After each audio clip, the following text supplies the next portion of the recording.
cuts in spending and tax breaks to rein in years of spiraling federal budget deficits. The chairs of the president's bipartisan commission releasing a draft of their report today ahead of a final version to be released at the end of the month. They use it to hammer home the seriousness of the problem.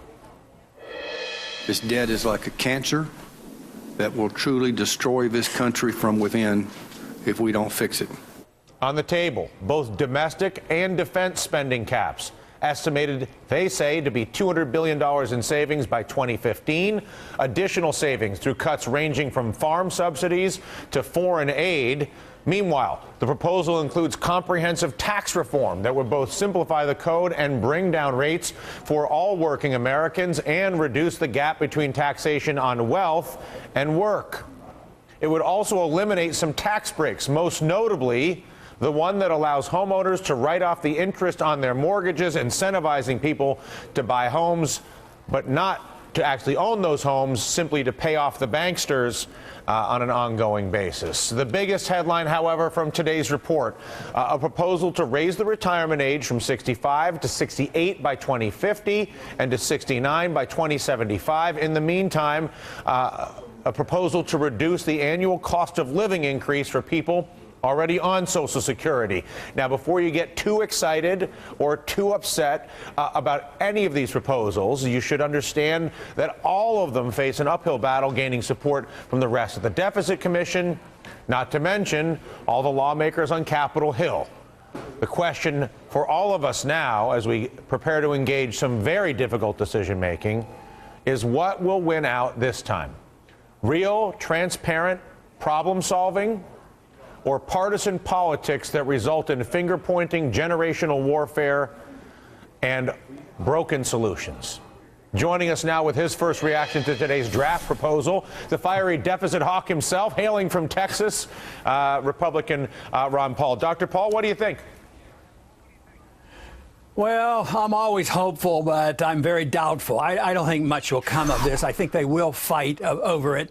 I mean, they're talking about cutting some military spending, which I'm all for. Matter of fact, I wrote a letter along with some others to recommend this, and they've at least addressed the matter, and they talked about bringing a third of our troops that are stationed overseas. But they're liable to put them into Afghanistan, so I don't think these are real cuts. I just think they're dealing with this in an incorrect fashion. It's not strictly a budgetary problem. It's a philosophic problem, a philosophy of government. As long as we're going to be the policemen of the world, and as long as we pretend we're going to run a welfare state from cradle to grave, it's not going to work. And these figures, how can you rely on these figures? How do they know what the revenue will be? They don't even know what the employment rate will be in a couple years. So I'm not all that hopeful. They're not going to start anything until 2012. They're talking of a total $200 billion cut by 2015.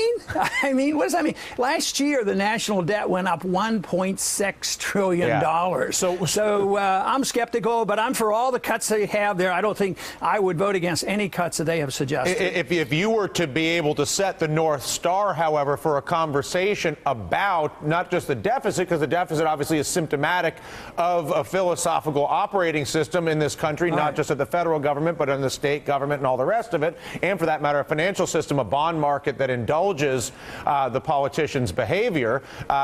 Where would you begin the process of correcting it if you think this is philosophically misguided? Well, I would say that we should have a new foreign policy and bring all our troops home and defend our country and not police the world. And I would wean ourselves off of the welfare state. But I think there's one law that you could pass that would bring both of those issues to a halt, and that is prevent the Fed from monetizing debt. So if Congress spends too much, which they always do, the Fed comes to their rescue and they buy these bonds in order to keep the interest rates low. But if the Fed wasn't there, they're the perpetrators of this, because if the Fed didn't do that, interest rates would go up. Interest rates would go up and would hurt the economy. And the members of Congress say, hey, why are interest rates up? Well, we're hogging all the capital. and they would have to quit. But that system is so ingrained, and that would be an overwhelming task. Not very many people would entertain that thought.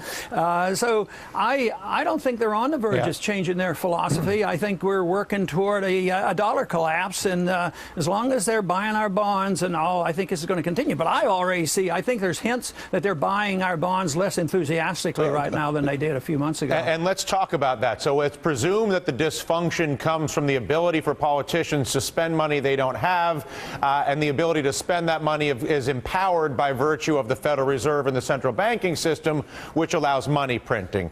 If you were to look at the world's reaction to that at this point, as we see Obama traveling the earth, it is wholesale critical. Basically, America is being accused of currency rigging against the world the same way we accuse China of its currency rigging. Commodity prices are at records. That's a clear indication of people's skepticism of the value of currency in general. There's a reason cotton's up 100%, corn, gold, oil, and the World Bank head floating the idea of tying currencies once again back to gold as opposed to having fixed interest rates, which is what the Federal Reserve obviously advocates for. When you look at all the little pieces, the explosion in commodity prices, the political backlash that forget China being a currency manipulator, we're a currency manipulator, and then more and more rhetoric that really is aligned with you, do you have any faith that the financial markets might demand the changes from our government that our politicians are incapable of demanding?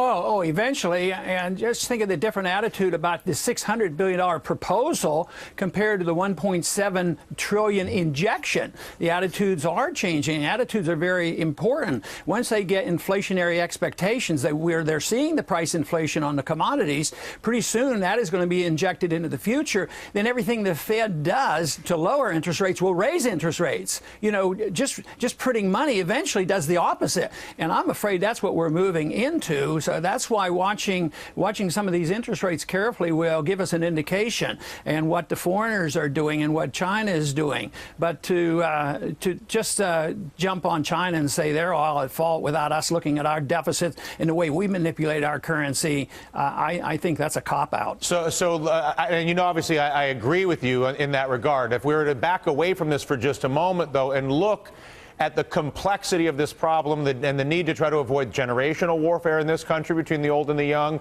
the need to try to avoid the demonization of the Chinese or any other foreign entity as we try to deal with the problem solving here. How do we create an arena for problem solving as we look at the riots emerging in London, as we look at what's going on in China, as we look at what happens when you basically barbarically try to address this, and that barbaric is my word. How do we alter the path to create an environment where we can really have a conversation globally, China, the Middle East, Western Europe, and America, that addresses the fact that there's $60 trillion in debt here? I mean, we all know the numbers. We need a real meeting in the world at this point, and it doesn't feel like the American political leadership is creating the space for that to happen. That's right, and that's where our responsibility is. The Congress is they have a responsibility for that, and that's what they should be doing. Now, another suggestion that could work if they wanted to, because conservatives are going to argue you don't cut a nickel out of military. I say that's not defense; that's military, and we should look at it. But what about another suggestion? Just go through the process and try to whittle down on the budget, get it as low as you can, and then have a rule and say, well, the budget is so many percentage. It's 20% over budget. Cut every single program exactly the same, and you don't have to do it all in 1 year. Maybe have a 10-year period and cut down a certain percentage until you get it balanced. Right. At least it would send a signal if they would agree to that, but they're not going to. I've heard a couple of our new freshmen even say, hey, there's not much we can cut. We can only cut the non-discretionary funds, and there is not enough there to cut, and we certainly can't cut military. That bothers me that freshmen are coming in in with that attitude and they're throwing up their hands. There's nothing left to cut, you know. Well, but the alternative is, they don't want the pain of the cutting, but the pain of destroying the currency, as you know, is going to be much worse. And that's what I'm trying to head off. And the more I can have a bridge to you and you to me, because truly, without the proper theater to address this problem, and with the kicking the can down the road being what it is, the commodity traders who walk around in New York talking about the blue dollar trade, buying commodities, buying gold, and waiting for the issuance of the new currency in their minds, that should be avoided, obviously, if we can do it, and without creating the conversation, the beginning of that conversation. There's no way we can get to the end of it. Thank you so much, Dr. Paul, for everything that you do in that regard. Thanks for having me. All right, Ron Paul, coming up here on the